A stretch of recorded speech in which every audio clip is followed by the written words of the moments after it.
নমস্কার বন্ধুরা, আশা করি ভালো আছেন এবং সুস্থ আছেন এবং আগামী দিনে যাতে আপনারা ভালো থাকেন, সুস্থ থাকেন সে আশা করে আমার এই চ্যানেলের মাধ্যমে বিভিন্ন প্রকার রোগ ও তার হোমিও ওষুধ সম্বন্ধে নিত্য ভিডিও আপলোড করে যাচ্ছি। আপনারা নিশ্চয়ই ভিডিওগুলো দেখে উপকৃত হচ্ছেন।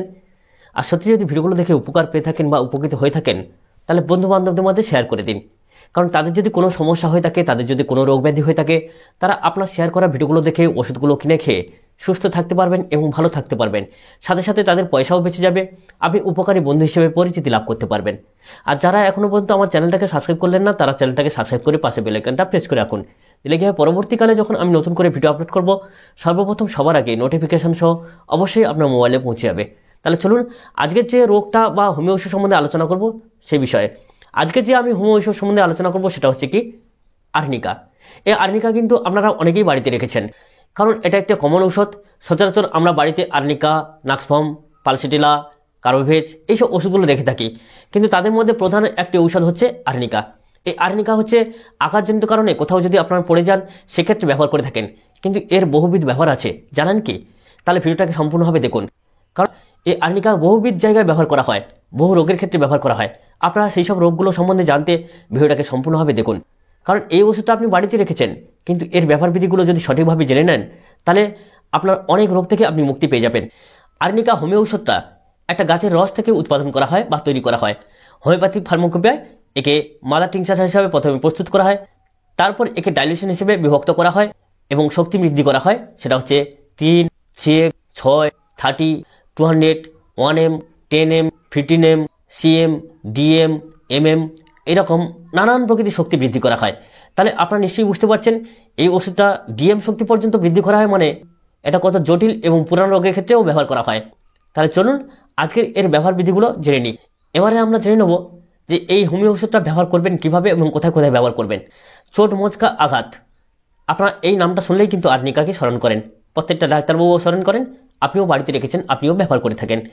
যেমন কোথাও আপনি পড়ে গিয়ে যদি আঘাত লেগে যায়, সে চোট হোক, মচকা হোক আর থেতলানি হোক, সেখানে আপনি ব্যবহার করে থাকেন, অবশ্যই ব্যবহার করবেন। কারণ এটা একটা পেন কিলার হিসাবে আমরা হোমিওপ্যাথিতে ব্যবহার করে থাকি। প্রথম অবস্থায় ব্যবহার করলে আঘাত হোক, পতনজনিত কারণ হোক, কিংবা অন্য কোনো কারণে আপনার যদি হাত ব্যথা হয়, যদি কোথাও আপনি ব্যথা পেয়ে থাকেন, সেই ব্যথাগুলো কিন্তু 50%-এরও বেশি কমে যায়। অনেকাংশে দেখা গেল 100%-ও এতেই কিওর হয়ে যায়, যদি সাময়িকভাবে কিছুটা আঘাত হয়। যদি আপনার হাড়ে আঘাত লাগে, তখন কিন্তু এইসব আর্নিকায় হবে না, তখন অন্যান্য ওষুধ সঙ্গে সেবন করতে হবে। তাছাড়াও আর্নিকা কোথায় ব্যবহার করবেন? আপনি পরিশ্রম করেছেন, কাজ করেছেন, কোথাও পড়ে যাননি, কিন্তু কাজ করে আপনার গাত্রবেদনা হয়েছে, প্রচুর অঙ্গ সঞ্চালনজনিত কারণে আপনার গাত্রবেদনা হয়েছে, সেখানে আপনি ব্যবহার করবেন। আর কোথায় ব্যবহার করবেন? ধরুন আপনার টাইফয়েড হয়েছে, টাইফয়েডজনিত কারণে আপনি ব্যথা পাচ্ছেন, প্রচণ্ড পরিমাণে গাত্রবেদনা, সেখানে আপনি আর্নিকা ব্যবহার করবেন। এছাড়া আর্নিকা কোথায় ব্যবহার করবেন?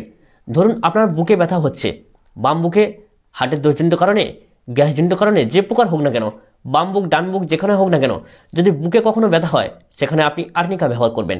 আপনি শুয়ে আছেন, অনবরত শুয়ে আছেন, আপনি অলস প্রকৃতির, সেই রকম শুয়ে শুয়ে দেখা গেল যে যেই পাশটা আপনি মারিয়ে শুয়ে আছেন সেই পাশটা তীব্র ব্যথা যন্ত্রণা করছে, ব্যথায় ফেটে যাচ্ছে, তীব্র যন্ত্রণা ও ব্যথা। সাথে সাথে আপনার এইরকমও মনে হচ্ছে আপনি যে জায়গাটা শুয়েছেন সেই জায়গাটা ভীষণ শক্ত প্রকৃতির, যার জন্য আপনি ব্যথা পাচ্ছেন। অবশ্যই করে সেখানে আর্নিকা ব্যবহার করুন। থেতলানি ব্যথা, কোনো জায়গায় কোনো জিনিসের চাপ লেগে যদি সেখানে থেতলে যায় বা ফেটে যায়, সেখানে অবশ্যই করে আপনারা ব্যবহার করবেন আর্নিকা। সাথে সাথে হাইপারিকামও ব্যবহার করতে পারেন, তবে আর্নিকা সর্ববেদনা বা আঘাতপ্রাপ্ত জায়গায় আগে ব্যবহার করবেন, কারণ আর্নিকা হচ্ছে পেনকিলার হিসাবে বা বেদনানাশক হিসেবে আমরা ব্যবহার করে থাকি। এছাড়াও কী হয়, কোনো পতনজনিত কারণে বা কোনো আঘাত লাগা জায়গায় আমরা বাহিক প্রয়োগ করে থাকি মাদার টিংচারকে। আর্নিকা মাদার টিংচার কিন্তু প্রথম শক্তি হিসেবে প্রস্তুত করা হয়, তারপর আস্তে আস্তে তাকে শক্তিকৃত করা হয়। যেরকম বললাম 3, 6, 30, 200, 1M, CM, DM এইরকম করে শক্তিকৃত করা হয়। কিন্তু আমরা বাহিক প্রয়োগ ব্যবহার করব কিসে না, মাদার টিংচারকে।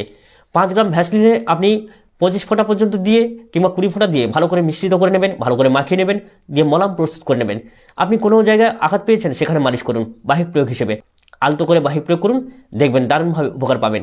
আপনি যে কোনো ব্যথাযুক্ত জায়গায়, বেদনাযুক্ত জায়গায় সেখানেও মালিশ করবেন, দেখবেন দারুণভাবে উপকার পেয়ে যাবেন। আর্নিকা আর কোথায় ব্যবহার করবেন?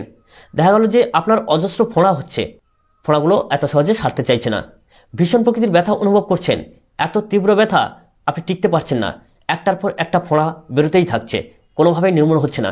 সেখানে যদি আপনি আর্নিকা ব্যবহার করেন, 34 কিংবা 200 দিনে 3 বার করে ব্যবহার করেন, তাহলে আপনার যে সেপটিক অবস্থা অর্থাৎ রক্ত দূষিত হওয়ার কারণে যে আপনার অসংখ্য ফোঁড়া হচ্ছে, দূষিত দোষটাকে নষ্ট করে চিরতরে আপনার রক্তকে পরিশুদ্ধ করে এই আর্নিকা হোমিও ওষুধটি।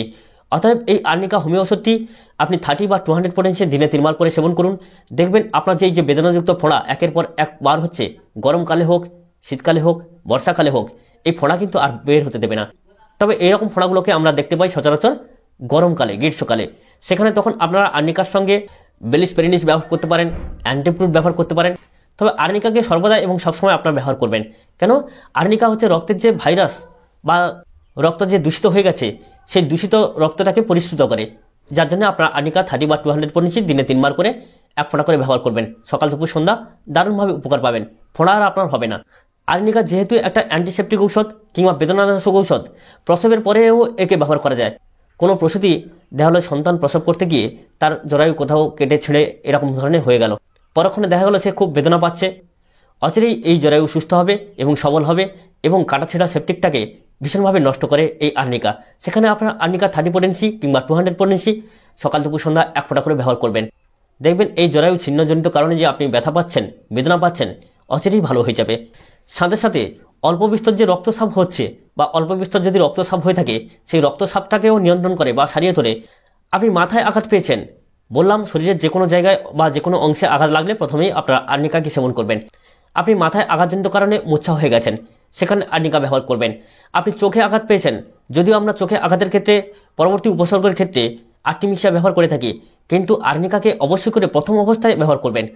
কারণ আঘাতজনিত কারণে সমস্ত সমস্যাটাকে 50%-এরও বেশি কমিয়ে ফেলে আর্নিকা, যার জন্য সমস্ত আঘাতের ক্ষেত্রে আর্নিকা অবশ্যই করে আপনারা ব্যবহার করবেন। 30 বা 200 দিনে 3 বার করে সকাল সন্ধ্যা দুপুর রাত্রে 4 বার করেও ব্যবহার করতে পারেন, অবশ্যই করে কাজ পাবেন। আপনার মুখে ব্রণ হয়েছে, প্রচণ্ড পরিমাণে বেদনা পাচ্ছেন, সেখানে কিন্তু আপনার আর্নিকা ব্যবহার করবেন। দেখবেন যে ব্রণের ক্ষেত্রে তীব্র ব্যথা যন্ত্রণা অনুভূত হয়, সেখানে আর্নিকা ব্যবহার করবেন। কোনো ফোঁড়ার ক্ষেত্রে দেখা গেলো যে কোনো জায়গায় ফোঁড়া হয়েছিল, সেটা আপনার গাফলতির কারণে হোক বা চিকিৎসার গাফলতির কারণে হোক, সে ফোঁড়াটা ঠিকমতো ফাটছে না, কিন্তু তার উপরের মুখের চামড়াটা কুঁচকে গেছে। যদি কখনো দেখেন যে কোনো ফোঁড়া ফাটছে না, বসছে না, অথবা তার চামড়া কুঁচকে গেছে, সেখানে অবশ্যই করে আর্নিকা ব্যবহার করবেন। আর্নিকা 30 বা 200 ব্যবহার করুন। দেখবেন অচিরে এই চামড়া কুচকানিযুক্ত যে ফোঁড়াটা বেদনা পাচ্ছেন আপনি, সেই ফোঁড়াটা ফেটে যাবে, তার পুঁজ উৎপন্ন হয়ে ফোঁড়াটা অচিরেই পরিষ্কার হয়ে যাবে। সাথে সাথে আপনারা কী করবেন, আর্নিকা মাদার টিংচারও লাগাতে পারেন। মুখটাকে বাদ দিয়ে আর্নিকা মাদার টিংচার আপনার চারিধারে একটু একটু করে বুলিয়ে দিন কিংবা তুলার সাহায্যে লাগান।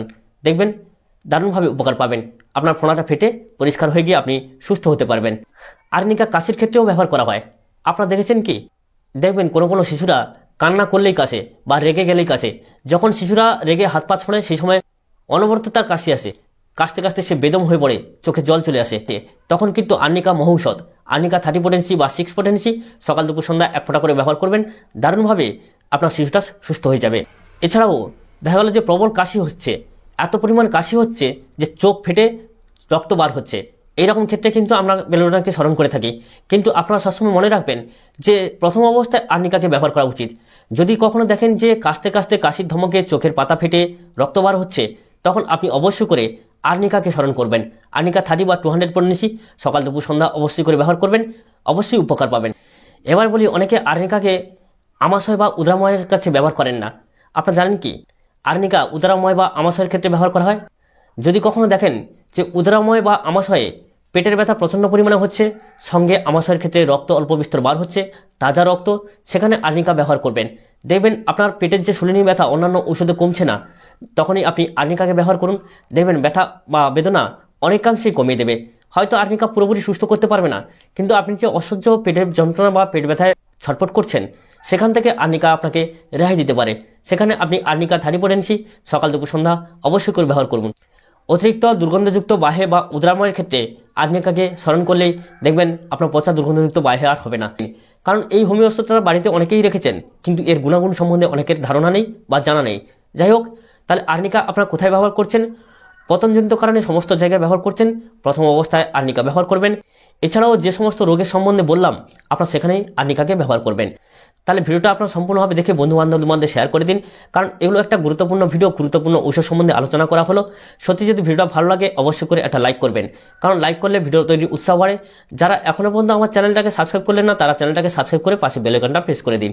দিলে কি হবে, পরবর্তী ভিডিওটা কিন্তু আপনি আগে পেয়ে যাবেন। আবারও আমার গ্রামীণ চ্যানেল পক্ষ থেকে প্রীতি, শুভেচ্ছা এবং অভিনন্দন জানিয়ে আজকের মতো বিদায় নিচ্ছি। দেখা হবে পরবর্তী ভিডিও পর্বে। ততক্ষণে আপনারা ভালো থাকবেন। নমস্কার।